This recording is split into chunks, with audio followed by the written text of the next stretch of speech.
That's just unbelievable. I don't even know what to say. That's just unbelievable. I'm throwing a Hail Mary, sort of. A week ago, I hunted here because my neighbor texted me that there were some deer in his field, so I went and sat in the tree stand kind of during a hurricane. That was when my cousin shot that 8-point. The deer have been very consistent coming out into this hayfield. I don't want to sit in that same stand because the wind is terrible and I'm not going to get a very good shot opportunity from that stand. So there was a ladder stand to my left about 40 yards that I was going to sit in. It's very, it does not look safe at all. So I just said, I'm not hunting out of it. So found this pine tree, just sat up against it. I got a hayfield behind me. We're gonna see if this works. The deer were here last night. There were 3 of them. I don't know if you could see in the camera, but there's a house like behind me, like 75 yards. We're gonna see what happens. We're gonna try to make it work tonight.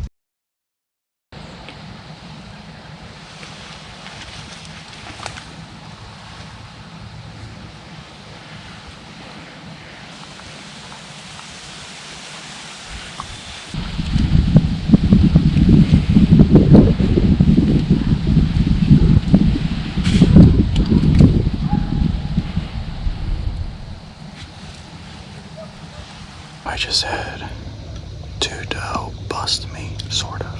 I think my wind might be swirling because she blew at me. And I was like, how? Because my wind is supposed to be perfect right now. And turned around, had my bow ready, and she was in the hayfield at about 35 yards. And then there was a second one too, so they ran below the house. They're probably gone now.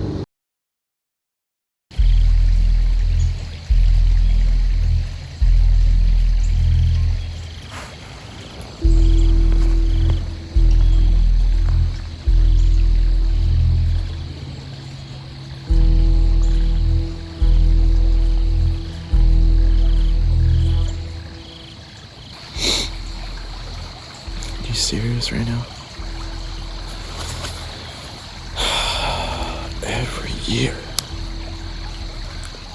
we literally went hunting two or 3 days ago. Had people on our property who shot a deer, came over to our property. That, that's I'm fine with, kind of, because you shoot a deer, you want to track the deer, you go onto someone's property, that's all right. And kind of, it is what it is.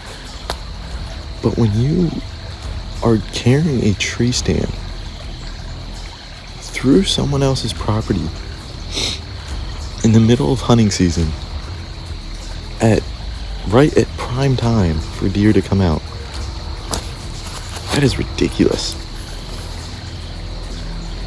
That's just unbelievable. I don't even know what to say. That's just unbelievable. Well, that was the October cold front. And we're walking out of the woods empty-handed. Saw those 2 doe at 5 o'clock. They gave me the slip. I don't know how they saw me, but or I don't know what spooked them really. Anyway, they were gone before I ever got a shot. Now, I just walked out of the woods, and this property is close to my house, but there's one property that's divides us and that property. I'm walking out of his hayfield into the neighbor's hayfield, and right there is 11 doe, all standing out in the field. So I was literally 100 yards away from them doe probably all night. Come on. And there's some big ones in there too. No buck, surprisingly, but 11 doe all standing in the hayfield right as I walk out. Just wrong place, wrong time. Anyway, my brother had somewhat of an eventful night too, because apparently he had another trespasser walk right through the clover plot. Bye-bye. It's a beautiful, cool October morning. We had a whole day of rain yesterday, heavy rain, and I was expecting it to be a lot colder this morning, but it's not. But the pressure is rising. It's beautiful. Beautiful sunrise this morning. Hopefully deer will be on their feet.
That's gonna do it for the morning. Hold on.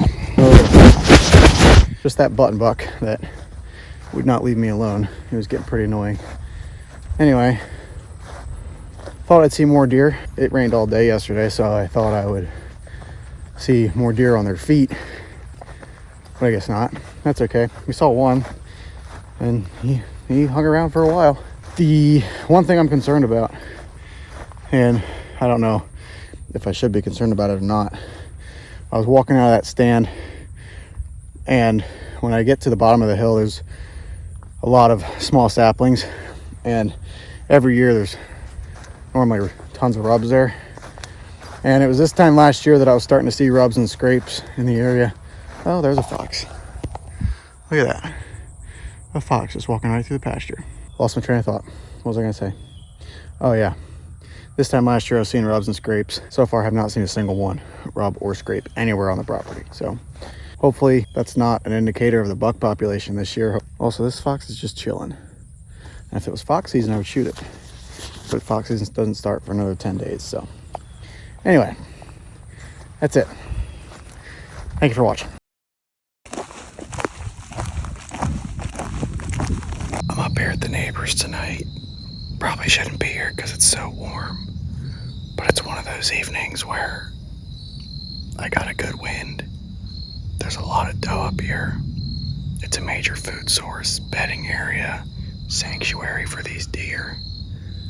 And the neighbor wants a doe shot. Now I got an evening off from harvest because it's so wet. Well, it was wet. We're gonna give it a whirl tonight. Last Saturday I was sitting in the hedgerow over there underneath a tree, and I had two doe come out over here and they skirted me and ran along that field right here. Now I got 20-30 yards to right out there. There's a bunch of trails leading into this woods all along here. I even got a mock scrape set up 30 yards to my right. So if anything comes out into this field, we're gonna get a shot at it.